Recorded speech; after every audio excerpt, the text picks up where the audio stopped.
Morning.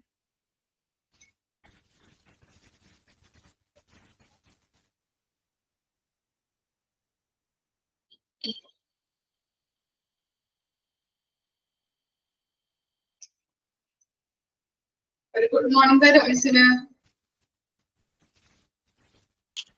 Okay. Good morning. I think I'm so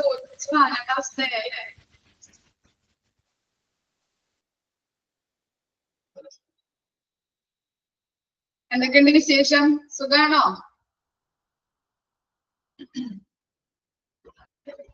എല്ലാരും പോയാ? ആരുമില്ലേ?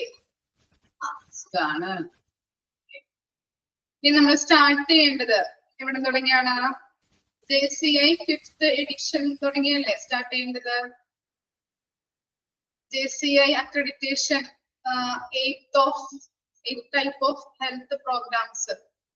അത് വായിച്ച് മനസ്സിലാക്കിയില്ലേ? ഇനി പറയണോ മിസ്? ഡൗട്ട് ഉണ്ടോ അതില്? ജസ്റ്റ് ഒന്ന് വായിച്ച് മനസ്സിലാക്കിയാൽ മതി കേട്ടോ. 8 type of health care programs ഏതൊക്കെയാണ് വരുന്നത്? ഓക്കെ ആണോ? 5th edition തുടങ്ങി മിസ് സ്റ്റാർട്ട് ചെയ്യട്ടെ?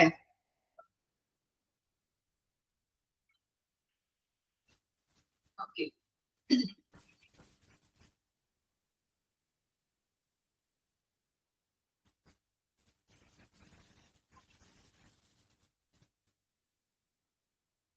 നോക്കിക്കോളൂ.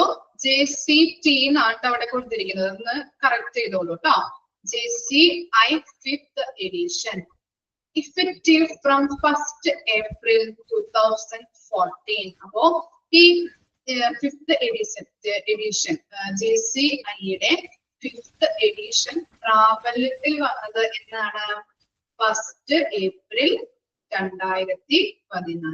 2014 JCIയുടെ 5th edition പ്രാബല്യത്തിൽ വന്നത്. ഇത് നോക്കിയേ. Consists of 4 sections. ഇതിന് 4 sections ഉണ്ട്. Section 1, Section 2, Section 3 and last one is Section 4. Section 1 എന്താ കൊടുത്തിരിക്കുന്നത്? Includes accreditation participation requirements APR. Accreditation APR ചെറുപ്പത്തിൽ കേട്ടോ. സ്മോൾ ടൈപ്പിൽ കൊടുത്തിരിക്കുന്നതാണ്. അതിന്റെ ഫുൾ ഫോം ആണ് എന്ത്? Accreditation participation requirements. വരാട്ടോ. അടിയിൽ വരച്ച് വെച്ച് പഠിക്കാം. മാർക്ക് ചെയ്ത് പഠിക്കാം. Accreditation participation requirements APR. എന്താണ് ഫസ്റ്റ് സെക്ഷൻ എന്ന് പറഞ്ഞത്? അക്രഡിറ്റേഷൻ കിട്ടുന്നതിന് വേണ്ടി ഒരു സ്ഥാപനം എന്തൊക്കെ കാര്യങ്ങൾ ചെയ്യണം? അതാണ് ഫസ്റ്റ് സെക്ഷൻ. എന്താ പറഞ്ഞത്? അക്രഡിറ്റേഷൻ ലഭിക്കുന്നതിന് വേണ്ടിയിട്ട് ഒരു സ്ഥാപനം എന്തൊക്കെ കാര്യങ്ങളാണ് ചെയ്യേണ്ടത്? അതാണ് ഫസ്റ്റ് സെക്ഷനിൽ വരുന്നത്. It includes accreditation participation requirements APR. First section okay ആണോ? മനസ്സിലായോ? അക്രഡിറ്റേഷൻ ലഭിക്കുന്നതിന് വേണ്ടിയിട്ട് ഒരു സ്ഥാപനം എന്തൊക്കെ കാര്യങ്ങളാണ് ചെയ്യേണ്ടത്? അതാണ് ഫസ്റ്റ് സെക്ഷനിൽ വരുന്നത്. ഇനി നോക്കിയേ. സെക്കൻഡ് സെക്ഷൻ എന്താണ്?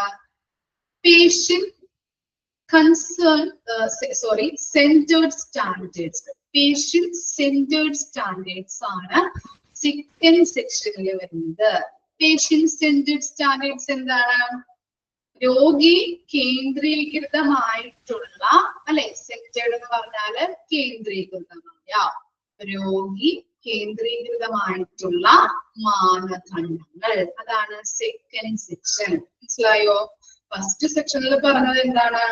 ഒരു സ്ഥാപനത്തിന് അക്രഡിറ്റേഷൻ ലഭിക്കുന്നതിന് വേണ്ടിയിട്ടുള്ള കാര്യങ്ങൾ, എന്തൊക്കെ കാര്യങ്ങളാണ് ചെയ്യേണ്ടത് എന്നുള്ളത്. ഇനി സെക്കൻഡ് സെക്ഷനിൽ എന്താ പറഞ്ഞത്? Patient centred standards. അല്ലെ? എന്താണ് പറഞ്ഞത്? രോഗി കേന്ദ്രീകൃതമായിട്ടുള്ള മാനദണ്ഡങ്ങളാണ് സെക്കൻഡ് സെക്ഷനിലുള്ളത്. ഇനി തേർഡ് സെക്ഷൻ എന്താണ് പറയുന്നത്? Third section consists of healthcare organization management standards. ആരോഗ്യ പരിചരണ സംഘടനയുമായി ബന്ധപ്പെട്ട മാനദണ്ഡങ്ങൾ. Health care organisation management standards അല്ലെ, ആരോഗ്യ പരിചരണ സംഘടനയുമായിട്ട് ബന്ധപ്പെട്ട മാനദണ്ഡങ്ങൾ. അതാണ് തേർഡ് സെഷനിൽ വരുന്നത്. ഇനി നോക്കിയേ, ഫോർത്ത് സെക്ഷൻ നമുക്കറിയാൻ പറ്റും എന്താണ്, includes academic medical center hospital standards. നമ്മുടെ നേരത്തെ എക്സാമ്പിൾ പറഞ്ഞിട്ടുണ്ടായിരുന്നു അക്കാദമിക് മെഡിക്കൽ സെന്റർ ഹോസ്പിറ്റൽ. ഏതാണ് ആ എക്സാമ്പിൾ? എക്സാമ്പിൾ ഏതാ ഓർമ്മയുണ്ടോ? നമ്മൾ കഴിഞ്ഞ ക്ലാസ്സിൽ പറഞ്ഞത് അക്കാദമിക് മെഡിക്കൽ കോളേജ് അല്ലേ.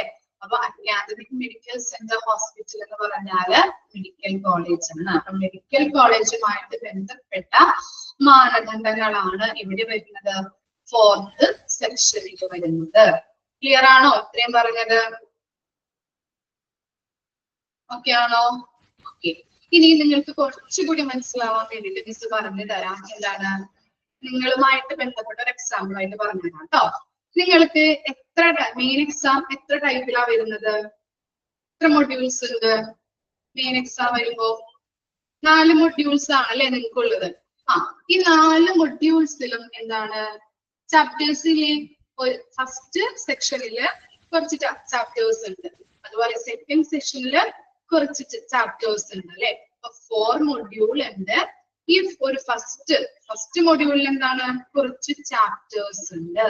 അതാണ് ഇവിടെ കൊടുത്തിരിക്കുന്ന ACC, PFR അങ്ങനെയുള്ള അതാണ് ചാപ്റ്റേഴ്സ് എന്ന് പറയുന്നത്.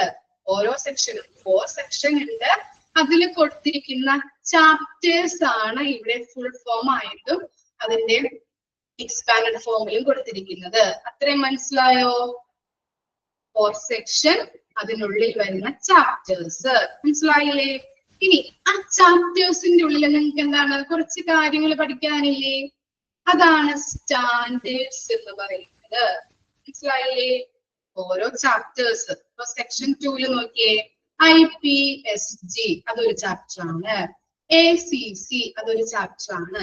ഇനി ഇതിന്റെ ഉള്ളില് കുറച്ച് കാര്യങ്ങൾ പഠിക്കാനുണ്ട്, അതാണ് സ്റ്റാൻഡേർഡ്സ്. മനസ്സിലായോ? 4 സെക്ഷൻ, ചാപ്റ്റേഴ്സ്, സ്റ്റാൻഡേർഡ്സ്. ഓക്കെ ആണോ? കണക്ട് ചെയ്യാൻ പറ്റുന്നുണ്ടോ? ഓക്കെ. ഇനി ആ സ്റ്റാൻഡേർഡ്സിന് നമ്മൾ പറഞ്ഞു എന്താണ്, കുറച്ച് നമ്മൾ സ്കോർ കൊടുക്കണം. ഈ സ്റ്റാൻഡേർഡ്സ് കൃത്യമായി പാലിച്ചാലേ ഓരോ സ്റ്റാൻഡേർഡ്സിനും നമ്മൾ കൃത്യമായിട്ടുള്ള സ്കോർ കൊടുക്കുന്നുണ്ട്. ആ സ്കോർ കൊടുക്കാൻ വേണ്ടിയിട്ട് ഇപ്പൊ എന്താണ്, വെറുതെ പോയിട്ട് ഒരു ഹോസ്പിറ്റലിന് നല്ല രീതിയിൽ സ്റ്റാൻഡേർഡ്സ് പാലിക്കുന്നില്ല, അക്രഡിറ്റേഷൻ കിട്ടോ? കൊടുക്കാൻ പറ്റുമോ നമുക്ക്? ഇല്ലല്ലേ. അതുകൊണ്ട് തന്നെ കൃത്യമായിട്ട് സ്റ്റാൻഡേർഡ് പാലിക്കണം. ആ സ്റ്റാൻഡേർഡ്സ് പാലിച്ചിട്ടുണ്ടോ എന്ന് നോക്കാനായിട്ട് നമ്മൾ കൃത്യമായിട്ട് സ്കോർ കൊടുക്കണം. ഈ സ്കോർ എങ്ങനെയാ കൊടുക്കുന്നത്? ഈ സ്റ്റാൻഡേർഡ്സിന്റെ ഉള്ളില് കുറച്ച് മെഷറബിൾ എലമെന്റ്സ് ഉണ്ട്.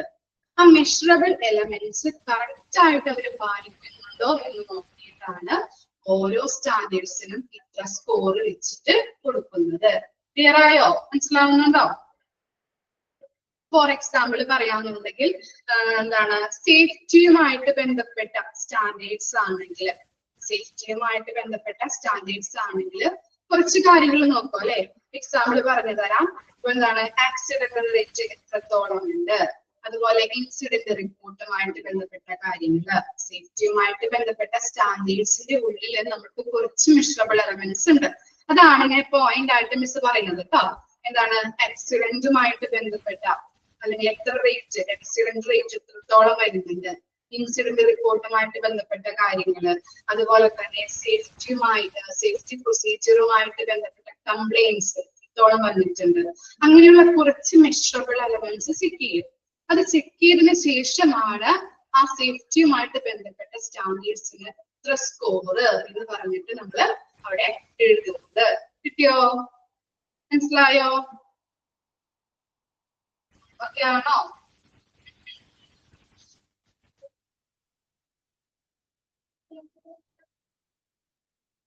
കൺസെപ്റ്റ് മനസ്സിലായോ? ഓക്കെ. അപ്പൊ നമ്മൾ പറഞ്ഞത് എന്താണ്, എക്സാമ്പിൾ ആയിട്ട് മിസ് പറഞ്ഞുള്ളതാണ് ഇത് കണക്ട് ചെയ്യാൻ വേണ്ടിയിട്ട് കേട്ടോ. 4 സെക്ഷൻ ഉണ്ട്. ആ സെക്ഷനില് ഓരോ ചാപ്റ്റേഴ്സ് ഉണ്ട്. ആ ചാപ്റ്റേഴ്സിൽ നിങ്ങൾക്ക് പഠിക്കാനുള്ള കുറച്ച് കാര്യങ്ങൾ ഉണ്ടാകും അല്ലെ. അതിനെയാണ് സ്റ്റാൻഡേർഡ്സ് എന്ന് പറയുന്നത്. ഈ സ്റ്റാൻഡേർഡ്സിന് നമ്മൾ കൃത്യമായിട്ടുള്ള സ്കോർ നമ്മൾ കൊടുക്കണം. എങ്ങനെയാ കൊടുക്കുന്നത്? അതിനകത്ത് ഓരോ സ്റ്റാൻഡേർഡ്സിലും മെഷറബിൾ എലമെന്റ്സ് നോക്കിയിട്ടാണ് സ്റ്റാൻഡേർഡ്സ് സ്കോർ നമ്മൾ കൊടുക്കുന്നത്. ഓക്കെ അല്ലേ? ഇനി ഓരോ സെക്ഷനും നമുക്ക് നോക്കാം കേട്ടോ. അപ്പൊ ഫസ്റ്റ് സെക്ഷൻ നമ്മൾ പറഞ്ഞത് എന്താണ് ഒരു സ്ഥാപനത്തിന് അക്രഡിറ്റേഷൻ ലഭിക്കണമെങ്കിൽ എന്തൊക്കെ കാര്യങ്ങളാണ് ചെയ്യേണ്ടത്? അതാണ് APR വരുന്നത്. Accreditation participation requirements. അതാണ് ഫസ്റ്റ് സെക്ഷൻ. ഇനി എന്താണ് സെക്കൻഡ് സെക്ഷൻ? എന്താണ് പേഷ്യന്റ് സെന്റേർഡ് സ്റ്റാൻഡേർഡ്സ്. രോഗി കേന്ദ്രീകൃതമായിട്ടുള്ള മാനദണ്ഡങ്ങൾ. ഇനി അതിനകത്ത് വരുന്ന ചാപ്റ്റേഴ്സ് ഏതൊക്കെയാണ്? IPSG അല്ലെ. ഫസ്റ്റ് ചാപ്റ്റർ ആണ് IPSG എന്ന് പറയുന്നത്. അവിടെ നിന്ന് കുറിച്ച് വെച്ചോളൂ കേട്ടോ. ഇതെല്ലാം എന്താണ് ഇതിൽ വരുന്ന സെക്കൻഡ് സെക്ഷനിൽ വരുന്ന ചാപ്റ്റേഴ്സ് ആണ്. ഇനി ഓരോന്നിന്റെ ഉള്ളിൽ വരുന്ന കാര്യങ്ങളാണ് സ്റ്റാൻഡേർഡ്സ് എന്ന് പറയുന്നത്. ഓക്കെ അല്ലേ? ഇനി നോക്കി IPSGയുടെ ഫുൾ ഫോം ഒന്ന് എഴുതി വെച്ചോളൂ. ഇന്റർനാഷണൽ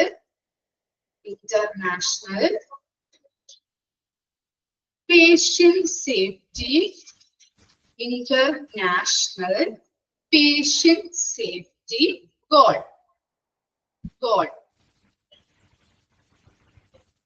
ചോദിക്കാറുണ്ട് കേട്ടോ. ഇതിന്റെ ഫുൾ ഫോം എക്സ്പാൻഡഡ് ഫോം ഒക്കെ ചോദിക്കാറുണ്ട്. ഓരോന്നും നല്ല രീതിയിൽ പഠിക്കാം. International patient safety goal. അപ്പോ ഇത് ഏതുമായിട്ട് ബന്ധപ്പെട്ട് വരുന്നതാണ്? ഒരു ഹോസ്പിറ്റലിൽ വരുന്ന പേഷ്യൻസിന്റെ സുരക്ഷ അല്ലെ, സേഫ്റ്റിയുമായിട്ട് ബന്ധപ്പെട്ട കാര്യങ്ങളാണ് IPSGയിലുള്ളത്. ഇന്റർനാഷണൽ പേഷ്യന്റ് സേഫ്റ്റി ഗോളില് ഉള്ളത്.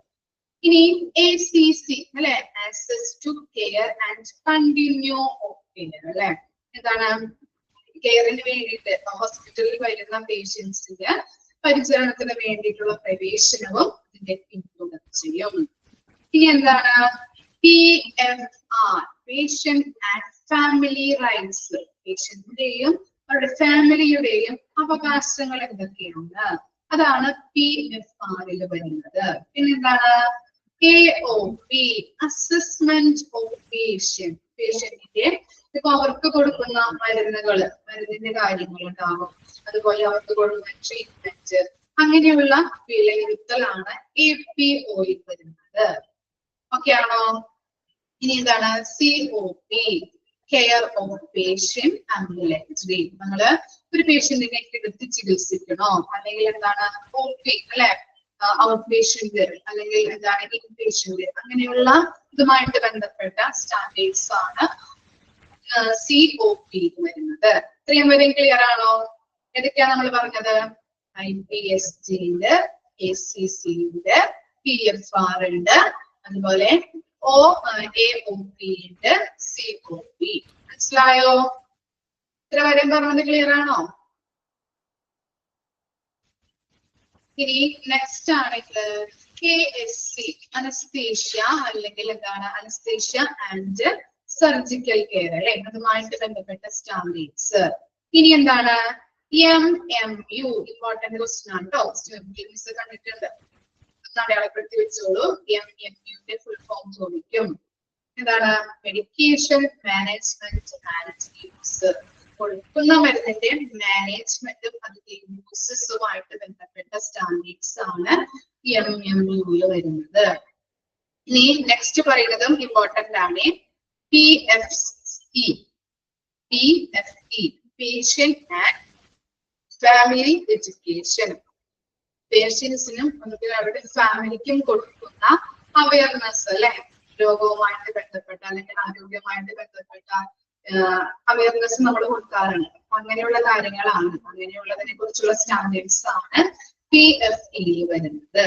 അപ്പോ ഇതിൽ പറയുന്ന MMUയും PFEയും അതുപോലെ തന്നെ ഫസ്റ്റ് പറഞ്ഞ IPSGയും ഒന്ന് അടയാളപ്പെടുത്തി വെച്ചോളൂ കേട്ടോ. ചോദിക്കാം. ബാക്കിയുള്ളത് പഠിക്കേണ്ടെന്നല്ല, ഒന്ന് ഓർത്ത് വയ്ക്കാം കേട്ടോ. ഓക്കെ ആണോ?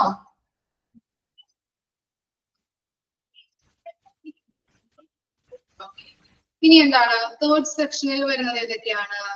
QPS, quality improvement and patient safety. അവിടെ കൊടുക്കുന്ന ക്വാളിറ്റിയിൽ എന്തെങ്കിലും പോരായ്മകളൊക്കെ ഉണ്ടെങ്കിൽ ഇംപ്രൂവ് ചെയ്യാനായിട്ട്, അതുപോലെ പേഷ്യന്റ് സേഫ്റ്റി ഉറപ്പുവരുത്താനായിട്ടുള്ള സ്റ്റാൻഡേർഡ്സ് ആണ് UPS വരുന്നത് കേട്ടോ. ഇനി എന്താണ് PCI, prevention and control of infections laboratory. ഇതറിയാലോ, ഇൻഫെക്ഷനുമായിട്ട് ബന്ധപ്പെട്ട് ഇൻഫെക്ഷൻ തടയുന്നതിന് വേണ്ടിയിട്ടുള്ളതും കൺട്രോൾ ചെയ്യുന്നതിന് വേണ്ടിയിട്ടുള്ള മാനദണ്ഡങ്ങളാണ് PCI വരുന്നത്. പിന്നെന്താണ് GLD, governance, leadership and direction four hospital and academic medical institutions. Governance എന്താ? ഗവേണൻസ് എന്ന് പറഞ്ഞാലും ഭരണം. ഓക്കെ, ലീഡർഷിപ്പ് അറിയാലോ, നേതൃത്വം. അതുപോലെ ഡയറക്ഷൻ എന്താണ്? ലക്ഷ്യം. അപ്പോ ഹോസ്പിറ്റലും അതുപോലെ തന്നെ അക്കാദമിക് മെഡിക്കൽ ഇൻസ്റ്റിറ്റ്യൂഷൻസ്, അറിയാൻ എന്താണ് മെഡിക്കൽ കോളേജ് പോലെയുള്ള ഇൻസ്റ്റിറ്റ്യൂഷൻസ്, അങ്ങനെയുള്ള കാര്യങ്ങൾ ഹോസ്പിറ്റൽസ് ആയാലും അക്കാദമിക് മെഡിക്കൽ കോളേജ് മെഡിക്കൽ ഇൻസ്റ്റിറ്റ്യൂഷൻസുമായിട്ട് ബന്ധപ്പെട്ട അവരുടെ ഭരണം, അതുപോലെ തന്നെ നേതൃത്വം, അതുപോലെ തന്നെ ലക്ഷ്യങ്ങൾ, ഇങ്ങനെയുള്ളതാണ് എന്നുള്ള സ്റ്റാൻഡേർഡ്സ് ആണ് അതിൽ വരുന്നത്. പിന്നെന്താണ് FMS, facility management and safety. സേഫ്റ്റിയുമായിട്ട് ബന്ധപ്പെട്ടത് മാനേജ് ചെയ്യുന്നതുമായിട്ടുള്ള സൗകര്യങ്ങളുടെ കാര്യങ്ങളൊക്കെയാണ് അതിൽ വരുന്നത്. പിന്നെന്താണ് സ്റ്റാഫ് ക്വാളിഫിക്കേഷൻ ആൻഡ് എഡ്യൂക്കേഷൻ. അതിന്റെ എക്സ്പാൻഡ് ഫോം ആണ് കൊടുത്തിരിക്കുന്നത്. അതിന്റെ ചുരുക്കരൂപമാണ് SQE. SQE എന്ന് ചോദിച്ചാലും എന്തെഴുതണം? Staff qualification and education. ഓർത്ത് വയ്ക്കാം കേട്ടോ. സ്റ്റാഫിന്റെ ക്വാളിഫിക്കേഷനും അവരുടെ എഡ്യൂക്കേഷനുമായിട്ട് ബന്ധപ്പെട്ട സ്റ്റാൻഡേർഡ്സ്. പിന്നെന്താണ് management of information, MOI. MOI എന്ന് പറഞ്ഞാല് മാനേജ്മെന്റ് ഓഫ് ഇൻഫർമേഷൻ. ഇൻഫർമേഷന് കൃത്യമായിട്ട് മാനേജ് ചെയ്യാനായിട്ടുള്ള സ്റ്റാൻഡേർഡ്സ്. ഇൻഫർമേഷനുകൾ പല പല ഇൻഫർമേഷൻസ് ഒക്കെ ഉണ്ടാവും ഹോസ്പിറ്റലിൽ. അപ്പൊ ആ ഇൻഫർമേഷൻസ് കൃത്യമായിട്ട് മാനേജ് ചെയ്യാനുള്ള മാനദണ്ഡങ്ങളാണ് ഈ MOI കൊടുത്തിരിക്കുന്നത്. ഓക്കെ, അതിനകത്ത് ഈ FMS എന്നുള്ളത് ഒന്ന് അടയാളപ്പെടുത്തി വെച്ചോളൂ കേട്ടോ, ഇമ്പോർട്ടൻസ് ആണ്. അതുപോലെ തന്നെ QPS, first QPS, quality improvement and patient safety. അത് ഇമ്പോർട്ടൻസ് ആണ് കേട്ടോ. അടയാളപ്പെടുത്തിയോ? മാർക്ക് ചെയ്ത് പഠിക്കാം കേട്ടോ. ഇനി സെക്ഷൻ 4 വരുന്നത് എന്താണ്? Medical profession education, MPE. എന്താണ് എന്താ പറയുന്നത്? എഡ്യൂക്കേഷനുമായിട്ട് അല്ലെ, പ്രൊഫഷണൽ എഡ്യൂക്കേഷനുമായിട്ട് ബന്ധപ്പെട്ട സ്റ്റാൻഡേർഡ്സ് ആണ് MPE വരുന്നത്. അതുപോലെ നെക്സ്റ്റ് ആണ് human subjects research programs, HRP, research പ്രോഗ്രാംസുമായിട്ട് ബന്ധപ്പെട്ട സ്റ്റാൻഡേർഡ്സ്. ഇത് രണ്ടുമാണ് ഇതിൽ വരുന്നത്, സെക്ഷൻ 4 വരുന്നത്. ഓക്കെ, ജസ്റ്റ് ഒന്ന് വായിക്കണോ നിങ്ങൾക്ക്? ജസ്റ്റ് ഒന്ന് വായിച്ചു നോക്കിയേ. 5th എഡിഷൻ ഒന്ന് വായിച്ചു നോക്കിയേ. ജസ്റ്റ് ഒന്ന് ഇമ്പോർട്ടന്റ് ആയിട്ടുള്ളത് ഒന്നുകൂടി പറഞ്ഞു തരാം. ഫസ്റ്റ് സെക്ഷനിൽ വരുന്നത് IPSG ഉണ്ട്. അതുപോലെ MMU, PFE ട്ടോ, ലാസ്റ്റ് രണ്ടെണ്ണം MMUയും PFEയും. അതുപോലെ തേർഡ് സെക്ഷനില് first one QPS, fourth one FMS. പിന്നെ ഫോർത്ത് സെക്ഷനിൽ രണ്ടെണ്ണം ഉള്ളൂ കേട്ടോ, അതൊന്ന് ഓർത്ത് വെക്കാം. ജസ്റ്റ് ഒന്ന് വായിച്ചേ.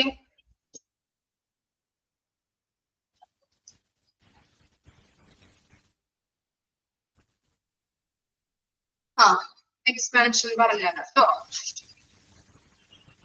International patient safety goal.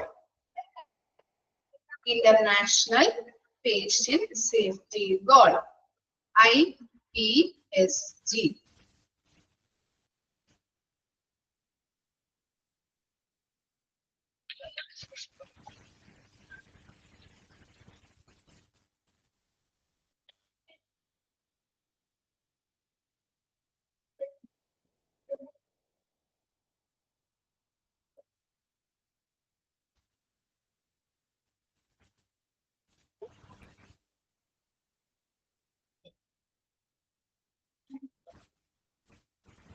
ഏതാണ് ചോദിച്ചത്?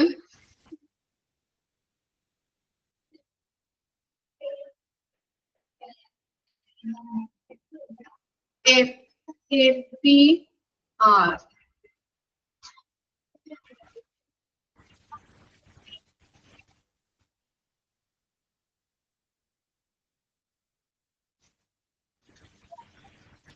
ഇമ്പോർട്ടന്റ് ആയിട്ടുള്ള കാര്യമാണോ ദീപ ചോദിച്ചത്? ഒന്നുകൂടി പറയണം മിസ്.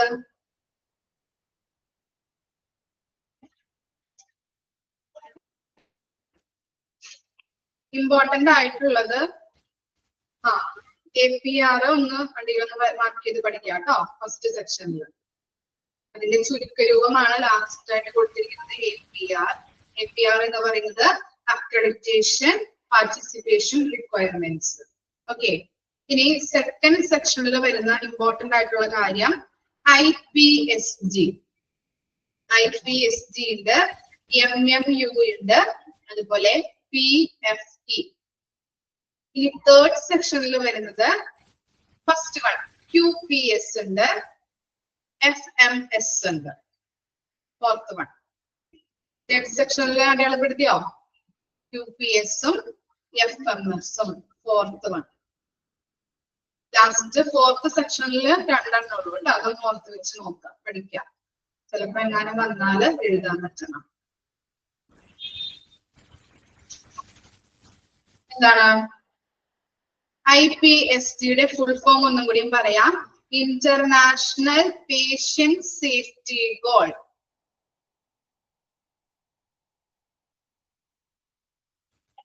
ഡൗട്ട് ഉണ്ടോ? ഓക്കെ ആണോ?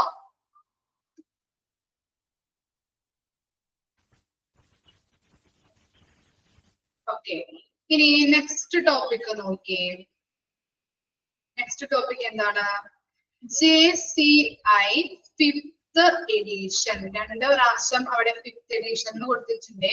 അതൊന്ന് ഒരെണ്ണം ഒന്ന് കിട്ടിക്കാണോ കേട്ടോ. JCI 5th edition of the hospital standards contains. ഇപ്പോൾ രണ്ട് കാര്യങ്ങളാണ് അവിടെ കൊടുത്തിരിക്കുന്നത്. JCI-ല് സ്റ്റാൻഡേർഡ്സ് എത്ര എണ്ണമുണ്ട്? ടോട്ടല് എത്ര ചാപ്റ്റർ ആണുള്ളതെന്ന് പറയാൻ പറ്റോ?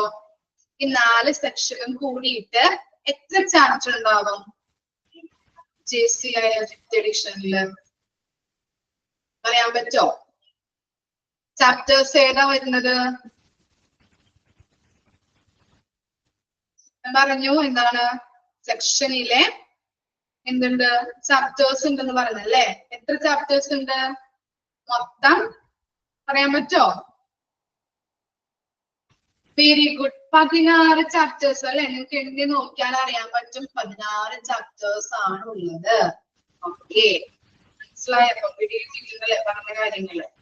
Okay, very good.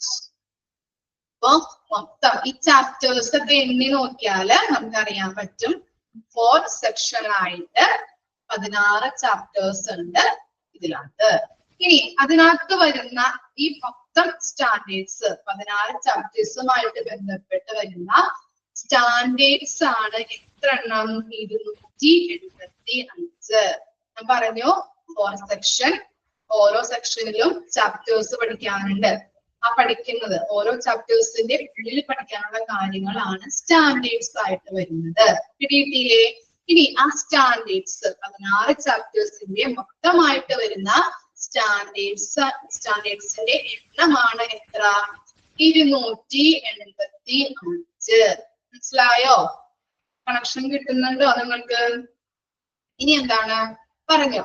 ഈ സ്റ്റാൻഡേർഡ്സ് നമ്മൾ സ്കോർ നോക്കണം എന്ന് പറഞ്ഞില്ലേ? സ്കോർ കൊടുക്കണം എന്ന് പറഞ്ഞു. സ്കോർ കൊടുക്കുന്നത് എങ്ങനെയാണ്?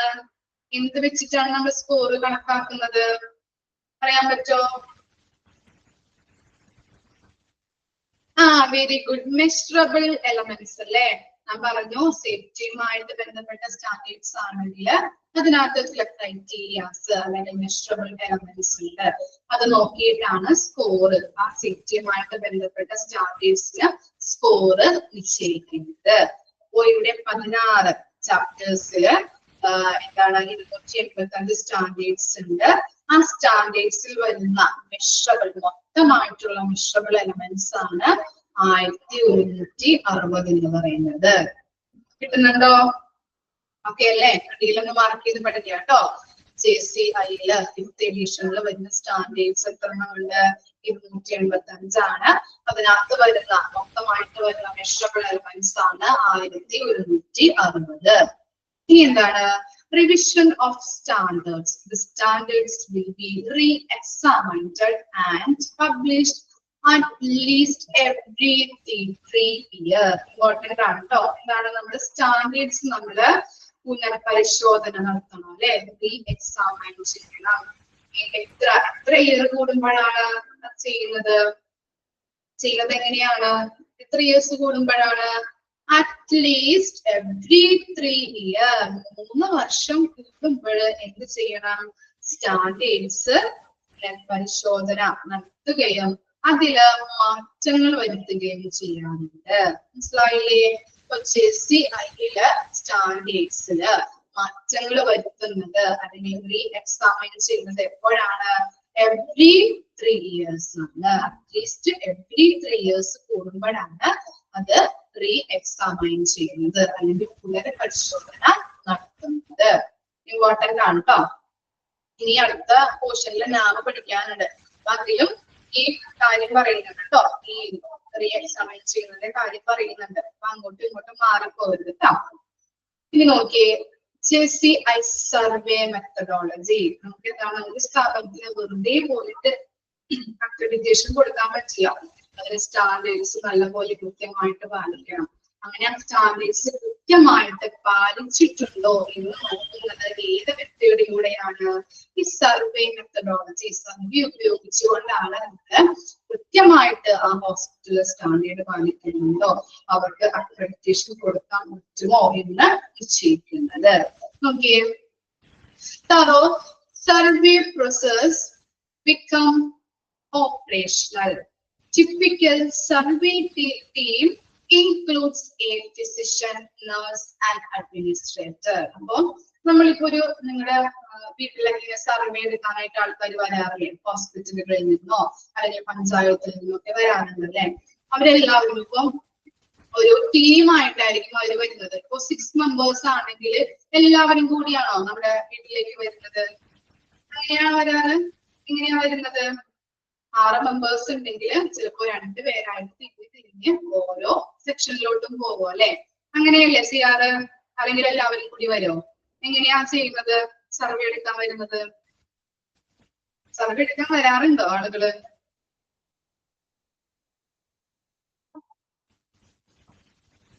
ഇല്ല, വന്നിട്ടില്ല ആരും സർവേ എടുക്കാനൊന്നും. കണ്ടിട്ടില്ല ഉണ്ട്. ഓക്കെ. 1 or 2 ആൾക്കാരല്ലേ ഉണ്ടാവുള്ളൂ. അപ്പൊ ഒരു ടീമായിട്ടാണ് ഇവര് സർവേ എടുക്കാൻ ഇറങ്ങുന്നത്. അപ്പൊ സർവേ എടുക്കാൻ ഇറങ്ങുമ്പോൾ ഒരു ടീമായിട്ടാണ് ഇറങ്ങുന്നത്. ഓരോരുത്തരും അല്ലെങ്കിൽ 1 or 2 ആൾക്കാർ ചെയ്യുന്ന ഓരോ സെക്ഷനിലോട്ട് പോയിട്ട് സർവേ നടത്തി അവര് സർവേ എടുത്തു വരുന്നു. അങ്ങനെയാ ചെയ്യുന്നത്. ഇനി ഇവിടെ നോക്കിയേ, ഇപ്പൊ സർവേ എടുക്കാനായിട്ട് ഒരു ടിപ്പിക്കൽ സർവേ ടീം ആവശ്യമാണ്. ഈ സർവേ ടീമില് ആരൊക്കെയാണ് ഇൻക്ലൂഡഡ് ആയിട്ടുള്ളത്? ആരൊക്കെയുണ്ട്? ഫിസിഷ്യൻ ഉണ്ടാവും, നേഴ്സ് ഉണ്ടാവും, അതുപോലെ തന്നെ ആരുണ്ടാവും? അഡ്മിനിസ്ട്രേറ്റർ ഉണ്ടാവും. 3 പേരാണ് സർവേ ടീമില് മെമ്പേഴ്സ് ആയിട്ട് വരുന്നത്. ഓക്കെ ആണോ? നോട്ട് ചെയ്ത് വെക്കാം കേട്ടോ. ടിപ്പിക്കൽ സർവേ ടീംസ് ഇൻക്ലൂഡ്സ് ആരൊക്കെയാണ്? Physician, nurse, last one is administrator. ഇനി surveys answers various units within an organization and discuss their findings. ഇനി ഇവര് സർവേ എടുത്തു. സർവേസ് എന്ന് പറഞ്ഞാൽ സർവേ എടുക്കുന്ന ആളുകൾ കേട്ടോ. ഓക്കെ. സർവേ എടുക്കുന്ന ആളുകൾ എന്ത് ചെയ്യും? നമ്മുടെ വീട്ടിൽ വന്ന് കാര്യങ്ങളൊക്കെ ചോദിച്ചറിഞ്ഞ് അവരെന്ത് ചെയ്യും? ഇൻഫർമേഷൻസ് കളക്ട് ചെയ്ത് കൊണ്ടുപോകും. അങ്ങനെ കളക്ട് ചെയ്ത് കൊണ്ടുപോയതിനു ശേഷം ഒരുമിച്ച് കൂടി ആ ഫൈൻഡിങ്സ് കണ്ടെത്തലുകളില് ഡിസ്കഷൻ നടത്തുന്നു. മനസ്സിലായോ? അതിൽ പറയുന്നത് എന്താണ്? ഓരോരുത്തരും സർവേ എടുത്ത് ഇൻഫർമേഷൻസ് കളക്ട് ചെയ്ത് അവർക്ക് കിട്ടിയ ആ ഫൈൻഡിങ്സിൽ നിന്ന്, കണ്ടെത്തലുകളിൽ നിന്ന് ഓരോരുത്തരും ഡിസ്കഷൻ നടത്തുന്നു. Survey conduct a complete system analysis and on integration and coordination of care processes. Care process എന്ന് പറഞ്ഞാല് ഈ പരിചരണ പ്രക്രിയ നല്ല രീതിയിൽ ആ ഹോസ്പിറ്റല് നടത്തുന്നുണ്ടോ? എല്ലാവരെയും ഇന്റഗ്രേഷൻ എന്ന് പറഞ്ഞാൽ എന്താണ്? ഇന്റഗ്രേഷൻ ഏകീകരണം, ഏകോപിപ്പിച്ചുകൊണ്ട് കോർഡിനേറ്റ് ചെയ്തുകൊണ്ടാണ് ആ ഹോസ്പിറ്റലില് എല്ലാ പ്രവർത്തനങ്ങളും നടത്തുന്നത് എന്ന് ഏതിലൂടെ മനസ്സിലാക്കാനായിട്ട് പറ്റും? ഈ സർവേ കണ്ടക്ട് ചെയ്തതിലൂടെ നമുക്ക് മനസ്സിലാകും. അതാണ് സർവേ മെത്തഡോളജി എന്ന് പറയുന്നത്. യോ ആരൊക്കെയാണ് സർവേ എടുക്കാൻ ടീമുകളായിട്ട് വരുന്നത്? സർവേ ടീം ആരാണ്? ഫിസിഷ്യൻ ഉണ്ടാവും, നഴ്സ് ഉണ്ടാവും, അഡ്മിനിസ്ട്രേറ്റർ ഉണ്ടാവും. ഇനി എങ്ങനെയാണ് ഇൻഫർമേഷൻ അവർ കളക്ട് ചെയ്യുന്നത്? ഓരോ കാര്യങ്ങൾ, ഇപ്പൊ ഹോസ്പിറ്റൽ ആണെങ്കിൽ രോഗികളോട് ഇൻഫർമേഷൻ ചോദിക്കും, അവിടുത്തെ സ്റ്റാഫുകളോട് ഇൻഫർമേഷൻസ് കളക്ട് ചെയ്യും അല്ലെ? അങ്ങനെ കളക്ട് ചെയ്തുകൊണ്ടാണ് അവര് എന്തെടുക്കുന്നത്?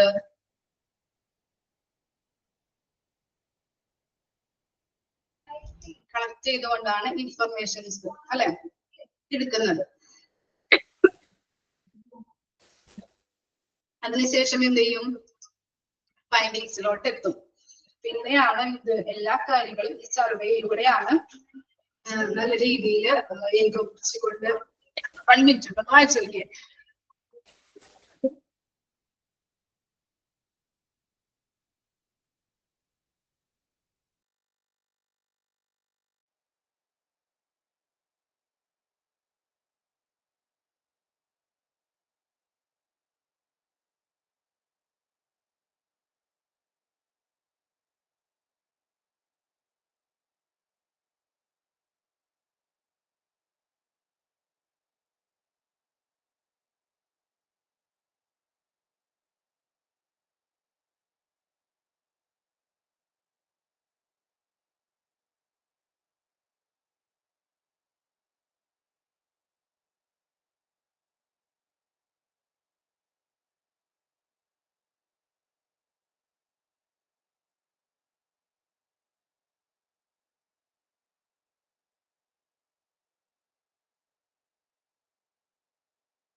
ഓക്കെ, അപ്പൊ സർവേയിൽ എങ്ങനെയാണ് ചെയ്യുന്നത്? എങ്ങനെയാണ് ഇൻഫർമേഷൻസ് രോഗികളോടോ അല്ലെങ്കിൽ അവരുടെ സ്റ്റാഫുകളോടൊക്കെ ഇൻഫർമേഷൻസ് കളക്ട് ചെയ്തുകൊണ്ട് നല്ല രീതിയിലാണ് അവിടുത്തെ കെയറിന് അല്ലെങ്കിൽ എന്താണ് പരിചരണ പ്രക്രിയ നടക്കുന്നതെന്ന് ഈ സർവേയിലൂടെ മനസ്സിലാക്കാൻ സാധിക്കും. ഓക്കെ ആണോ? ക്ലിയർ ആണോ?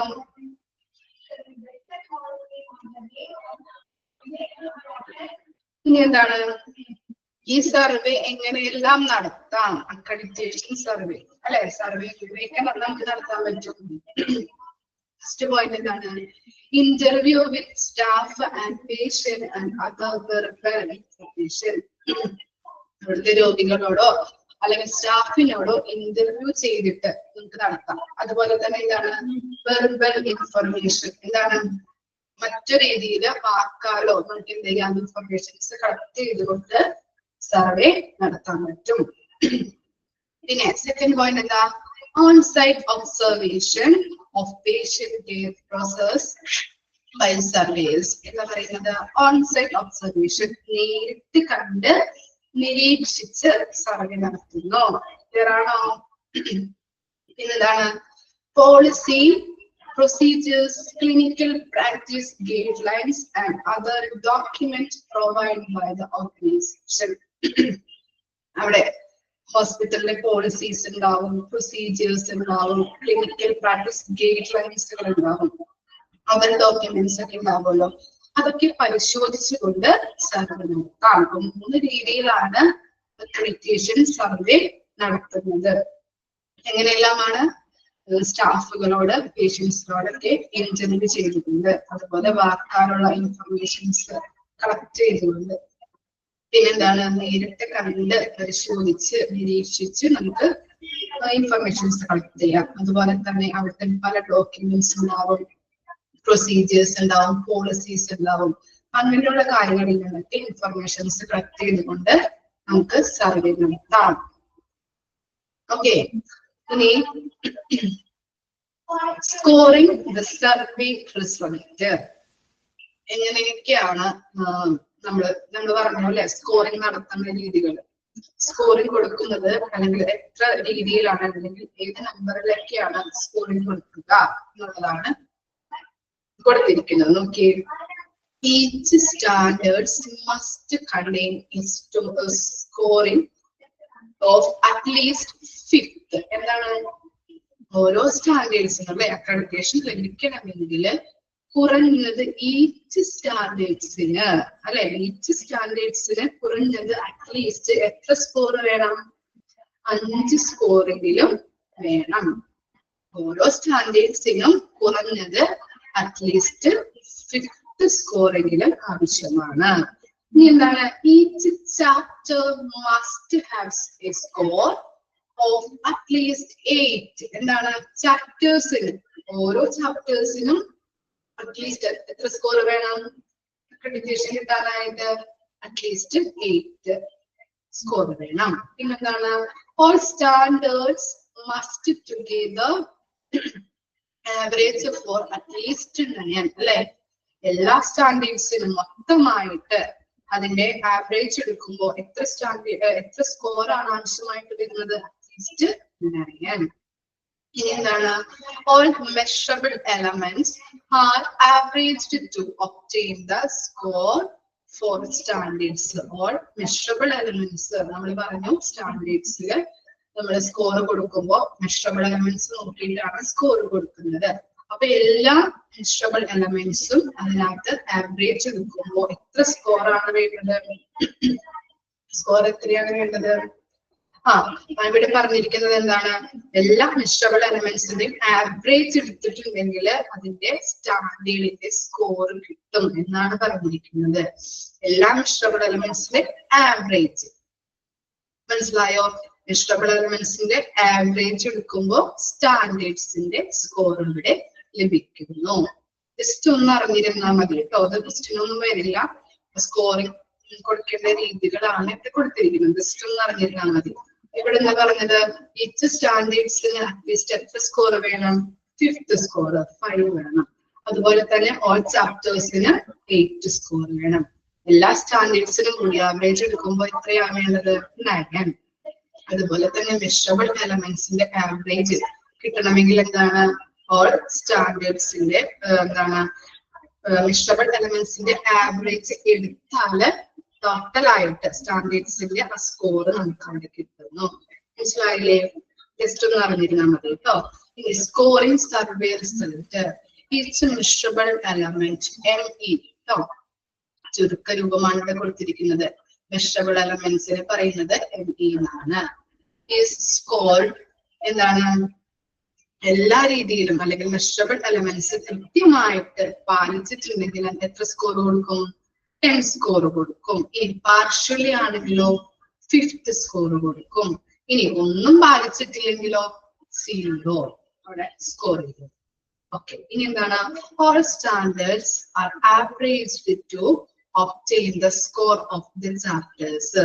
എല്ലാ സ്റ്റാൻഡേർഡ്സിന്റെയും ആവറേജ് എടുത്താല് എന്താണ്? ചാപ്റ്റേഴ്സിന്റെ സ്കോർ കിട്ടുന്നു.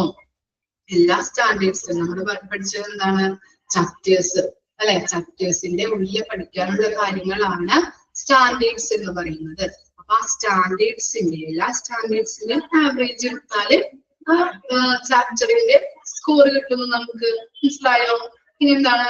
ഓൾ ചാപ്റ്റേഴ്സിന്റെ ആവറേജ് എടുത്തു കഴിഞ്ഞാൽ ഓവറോൾ ആയിട്ടുള്ള സ്കോർ കിട്ടും. മനസ്സിലായോ? അത് കൺസെപ്റ്റ് മനസ്സിലായോ? ഓക്കെ. അപ്പൊ ഇവിടെ കൊടുത്തിരിക്കുന്നത് all standards are average to obtain the score of the chapters. എല്ലാ സ്റ്റാൻഡേർഡ്സിന്റെയും ആവറേജ് എടുത്തു കഴിഞ്ഞാൽ ആ ചാപ്റ്ററിന്റെ സ്കോർ കിട്ടും. ഇനി chapters all chapters are average to obtain the overall score. എല്ലാ ചാപ്റ്റേഴ്സിന്റെയും ആവറേജ് എടുത്തു കഴിഞ്ഞാൽ ഓവറോൾ ആയിട്ടുള്ള സ്കോർ ലഭിക്കുന്നു. ഓക്കെ അല്ലേ? ഇതേമാതിരി എടുത്ത ഭാഗങ്ങള് ഡൗട്ട് വല്ലതുണ്ടോ? നമ്മുടെ JCIയുടെ ഭാഗം കംപ്ലീറ്റ് ആയിട്ടുണ്ട് കേട്ടോ. ഓക്കെയാണ്. ഇനി നമുക്ക് പഠിക്കാനുള്ളത് നാബ്. നാബ് നിങ്ങൾ പഠിച്ചിട്ടുള്ളതല്ലേ? ഞാൻ പറഞ്ഞു തരേണ്ട ആവശ്യമില്ലല്ലോ. അപ്പൊ നാബ് പഠിച്ചിട്ടുള്ള ഭാഗമല്ലേ? അതെ. ഓക്കെ. നാബിന്റെ ഫുൾ ഫോം എന്താണ്? National accreditation board for hospital. Score ഒന്നും കൂടി പറയണോ? ഏത് സ്കോറാ പറയേണ്ടത്? സ്കോറിംഗ് സർവേ റിസൾട്ട് ആണോ പറയേണ്ടത്? സ്കോറിംഗ് സർവേ റിസൾട്ട് ആണോ പറയണ്ടേ? സ്കോറിംഗ് സർവേ റിസൾട്ടിൽ നമ്മൾ ഓരോ മെഷറബിൾ എലമെന്റ്സിനും സ്കോർ കൊടുക്കേണ്ടതാണ് അവിടെ പറയുന്നത്. നോക്കിയേ, അപ്പൊ മെഷറബിൾ എലമെന്റ്സ് കൃത്യമായിട്ട് പാലിച്ചിട്ടുണ്ടെങ്കിൽ അവിടെ എത്ര സ്കോർ ആണ് കൊടുക്കേണ്ടത്? Full score. 10 സ്കോർ കൊടുക്കണം. അതുപോലെ തന്നെ കുറച്ച് പാർഷ്യലി ആണെങ്കിലോ 5 സ്കോർ ആണ് കൊടുക്കേണ്ടത്. ഇനി ഒന്നും പാലിച്ചിട്ടില്ല എങ്കിൽ എന്താണ്? 0 ആണ് അവിടെ കൊടുക്കേണ്ടത്. ഇനി 2 കാര്യങ്ങൾ അവിടെ കൊടുത്തിരിക്കുന്നുണ്ട്. എന്താണ്? All standards are average to obtain the scores of chapters.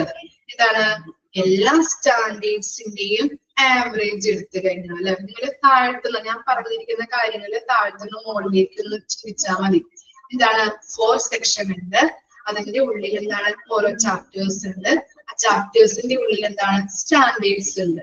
ഇനി അടിയിൽ നിന്ന് മേലേക്ക് ചിന്തിച്ചു നോക്കി. സ്റ്റാൻഡേർഡ്സ് എടുക്കാം. ഓരോ സ്റ്റാൻഡേർഡ്സും അല്ലെങ്കിൽ എല്ലാ സ്റ്റാൻഡേർഡ്സിന്റെയും ആവറേജ് എടുത്തു കഴിഞ്ഞാല് ഇതിന്റെ മുകളിലുള്ളത് എന്താ? ചാപ്റ്റർ അല്ലേ? അതിന്റെ സ്കോർ കിട്ടുന്നു.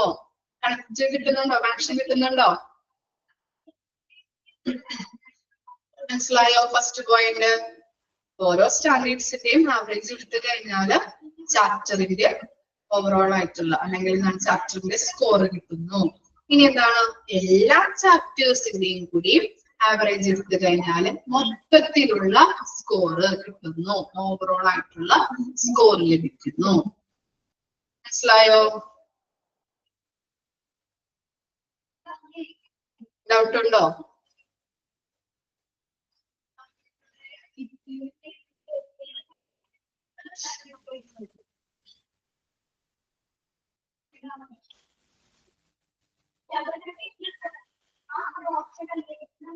മനസ്സിലായില്ല?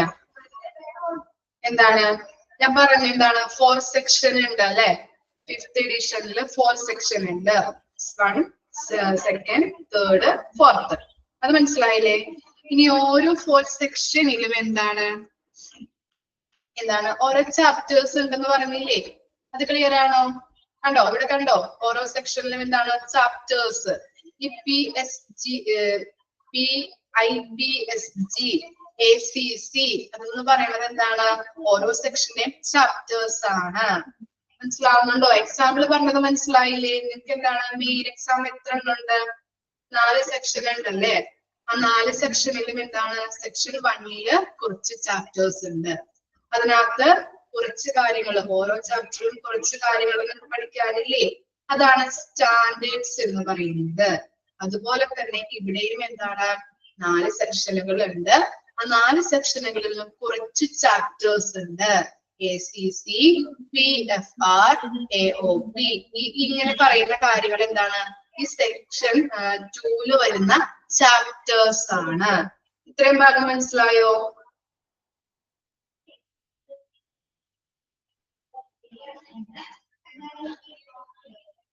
ക്ലിയർ ആണോ? ഇത്രയും ഭാഗം ഓക്കെ. ഇനി ഞാൻ പറഞ്ഞ എന്താണ് നിങ്ങൾക്ക് പഠിക്കാനില്ലേ ഇപ്പൊ എന്താണ് ഇൻട്രൊഡക്ഷൻ, അതെന്താണ് ഒരു ചാപ്റ്റർ ആണ്. ആ ചാപ്റ്ററിൽ കുറച്ച് കാര്യങ്ങൾ പഠിക്കാനില്ലേ നിങ്ങൾക്ക്, അതാണ് സ്റ്റാൻഡേർഡ്സ് എന്ന് പറയുന്നത്. അതുപോലെ തന്നെ ഇവിടെ എന്താണ് സെക്ഷൻ 2 ചാപ്റ്റേഴ്സ് ഉണ്ട്. ആ ചാപ്റ്റേഴ്സിന്റെ ഉള്ളിൽ പറയുന്ന കാര്യങ്ങളാണ് സ്റ്റാൻഡേർഡ്സ് എന്ന് പറയുന്നത്. ഓക്കെ.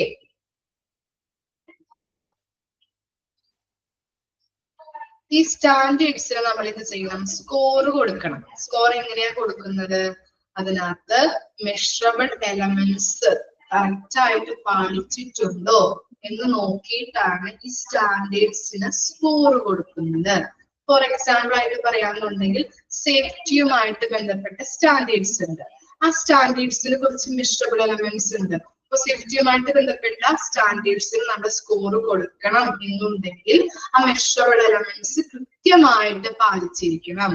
ഈ സേഫ്റ്റിയുമായിട്ട് ബന്ധപ്പെട്ട മെഷറബിൾ എലമെന്റ്സ് എന്ന് പറയുന്നത് ഏതൊക്കെയാണ്, ആക്സിഡന്റ് റേറ്റ് എത്രത്തോളം ഉണ്ട്, അതുപോലെ ഇൻസിഡന്റ് റിപ്പോർട്ടുമായിട്ട് ബന്ധപ്പെട്ട കാര്യങ്ങള്, അതുപോലെ സേഫ്റ്റിയുമായിട്ട് ബന്ധപ്പെട്ട പ്രൊസീജിയറിന്റെ കംപ്ലൈന്റ്സുകൾ എത്രത്തോളം ഉണ്ട്, അങ്ങനെ കുറച്ച് മെഷറബിൾ എലമെന്റ്സ് ഉണ്ട്. അത് കൃത്യമായിട്ട് പാലിച്ചാൽ മാത്രമേ നമുക്ക് കൃത്യമായിട്ട് ആ സേഫ്റ്റി സ്റ്റാൻഡേർഡ്സിന് നമ്മൾ കൃത്യമായിട്ട് സ്കോർ കൊടുക്കാൻ പറ്റുള്ളൂ. കിട്ടിയോ? മനസ്സിലായോ? മെഷറബിൾ എലമെന്റ്സും സ്കോറിന്റെ കാര്യങ്ങളൊക്കെ പറഞ്ഞത്.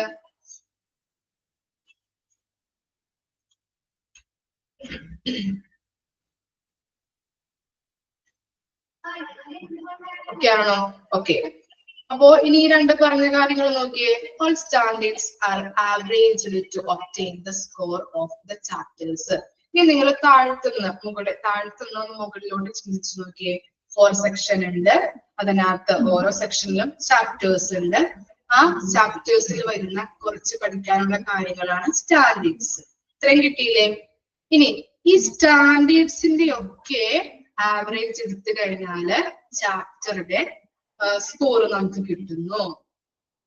മനസ്സിലായോ?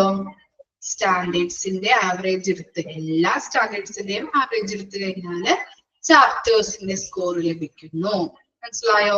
താഴേക്ക് ചിന്തിച്ചു നോക്കാം, അപ്പൊ കിട്ടും നമുക്ക്. കിട്ടിയോ? മനസ്സിലായോ?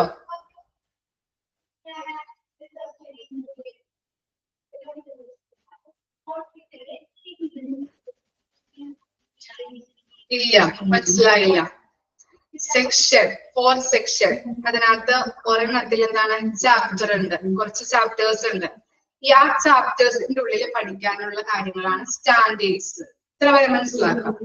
ഇനി അടിയിൽ ചിന്തിച്ചേ. 4 സെക്ഷൻ ഉണ്ട്, അതിന്റെ അടിയിൽ ചാപ്റ്റേഴ്സ് ഉണ്ട്, അതിന്റെ അടിയിൽ എന്താണ് സ്റ്റാൻഡേർഡ്സ് ഉണ്ട്. മനസ്സിലായോ?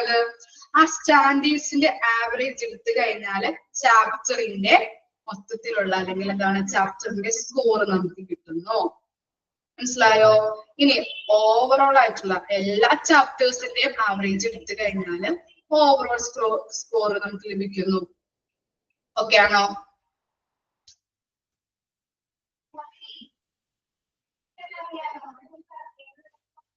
Okay.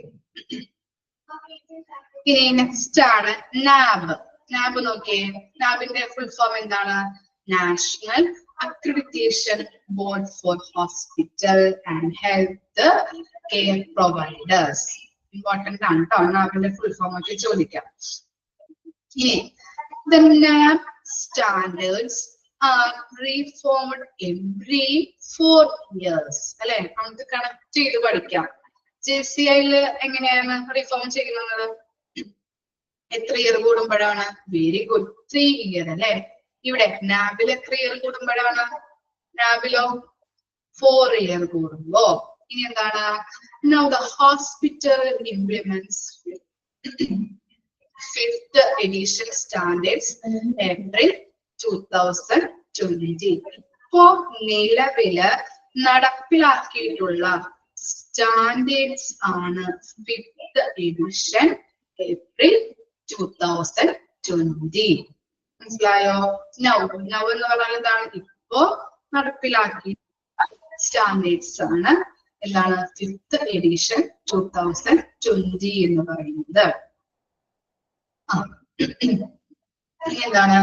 NAB standards centers on patient safety and quality of the delivery of services by the hospital in its changing healthcare environment.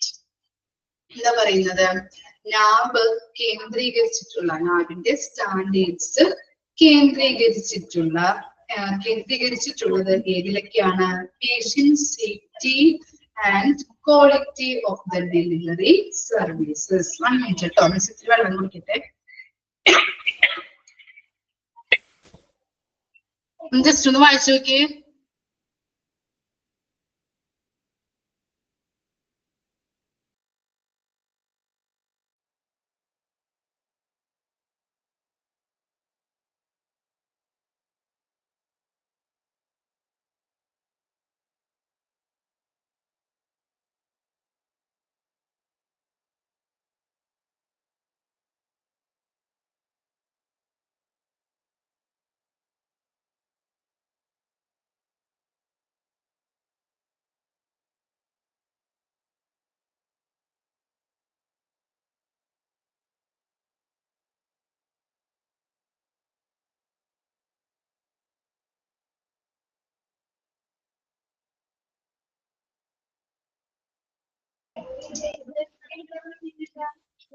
Okay, അപ്പോ നാബിന്റെ സ്റ്റാൻഡേർഡ്സ് കേന്ദ്രീകരിച്ചിട്ടുള്ളത് ഏതിലൊക്കെയാണ്?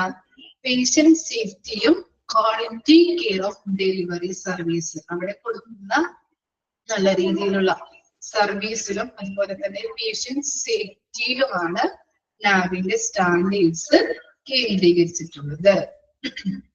ഇനി എന്താണ്? Is given by an autonomous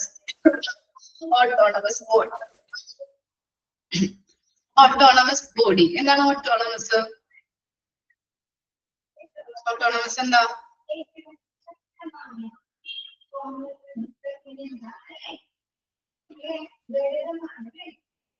self ആയിട്ടുള്ളത്, സ്വയംഭരണ അല്ലെ, സ്വയംഭരണ സ്ഥാപനം എന്ന് പറയാം. Set up by the government of India known as QC. Important ആണ്. QC യുടെ ഫുൾ ഫോം ആണ് Quality Council of India, which is the standard making board in India. ഇന്ത്യയിലെ ഒരു സ്റ്റാൻഡേർഡ് മേക്കിംഗ് ബോർഡാണ് QCI എന്ന് പറയുന്നത്. ഒരു ഗവൺമെന്റ് സ്ഥാപനമാണ്. ഈ നാബ് എന്താണ്? ഗവൺമെന്റ് ഓഫ് ഇന്ത്യയുടെ കീഴിൽ വരുന്ന നമ്മുടെ സർക്കാർ രൂപീകരിച്ചിട്ടുള്ള ഒരു സ്വയംഭരണ സ്ഥാപനത്തെയാണ് നാബ് എന്ന് പറയുന്നത്. ഓക്കെയാണോ? എന്താ പറഞ്ഞത്? ഗവൺമെന്റ് ഓഫ് ഇന്ത്യയുടെ കീഴിൽ വരുന്ന സർക്കാർ രൂപീകരിച്ചിട്ടുള്ള സ്വയംഭരണ അല്ലെങ്കിൽ ഓട്ടോണമസ് ബോഡിയാണ് ആര്? നാബ്. ഓക്കെയാണോ? നാബിൽ എന്തൊക്കെയാ പറഞ്ഞത് നമ്മള്? എത്ര വർഷം കൂടുമ്പോഴാണ് അതിന്റെ സ്റ്റാൻഡേർഡ്സ് റീഫോംസ് പുനർപരിശോധന നടത്തുന്നത്? 4 years കൂടുമ്പോ. പിന്നെന്താണ്? നാബിന്റെ സ്റ്റാൻഡേർഡ്സ് കേന്ദ്രീകരിച്ചിരിക്കുന്നത് എവിടേക്കാണ്? പേഷ്യന്റ് സേഫ്റ്റി, അതുപോലെ തന്നെ quality of services, quality of the delivery of the services. അതുപോലെ തന്നെ ഈ നാബ് എന്ന് പറയുന്നത് ഒരു ഓട്ടോണമസ് ബോഡിയാണ്, സ്വയംഭരണ സ്ഥാപനമാണ്. നമ്മുടെ ഗവൺമെന്റ് ഓഫ് ഇന്ത്യ കേന്ദ്രീകരിച്ചിട്ടുള്ള അല്ലെങ്കിൽ രൂപീകരിച്ചിട്ടുള്ള ഒരു സ്വയംഭരണ സ്ഥാപനമാണ് എന്ന് പറയുന്നത് നാബ് എന്ന് പറയുന്നത്. ഓക്കെയാണോ? ഇത്ര വരെ മിസ് എടുക്കണുള്ളൂ കേട്ടോ. ചുമ കാരണം വളരെ ബുദ്ധിമുട്ട്. നാളെ വരുമ്പോ പഠിച്ചിട്ട് വരാണ്ട് എത്രയും. പറഞ്ഞതിൽ ഡൗട്ട് ഉണ്ടോ? നാബ് ഓക്കെയാണോ? നാബ് നിങ്ങൾ പഠിച്ചിട്ടുള്ള കാര്യം. Thank you.